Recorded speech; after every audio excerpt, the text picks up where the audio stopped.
بیر روما کا کنواں بھی ایک تھا، پانی کا اور کنواں بھی نہیں تھا، مسلمانوں کی پہنچ سے بھی دور تھا۔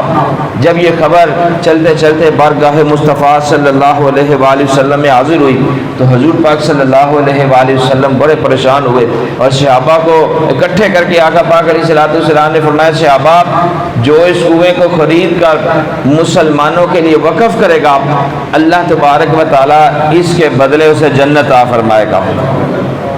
اب آقا پاک علیہ الصلوۃ والسلام نے خطاب فرمایا، سیدنا عثمان غنی رضی اللہ عنہ نے بڑی کوشش کی کہ بیر روما کا کنواں جو ہے وہ خرید کر مسلمانوں کے لیے وقف کر دیا جائے۔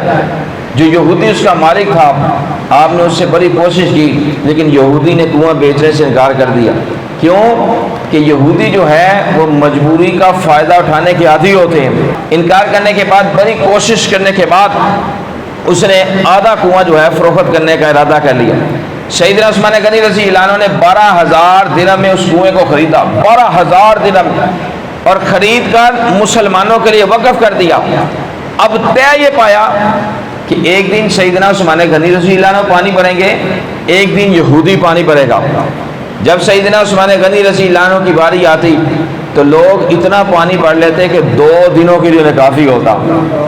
جب یہودی نے دیکھا کہ اب اسے فائدہ نہیں ہو رہا تو اس نے دوسرا نصف کنواں بھی 8,000 درہم میں فروخت کر دیا۔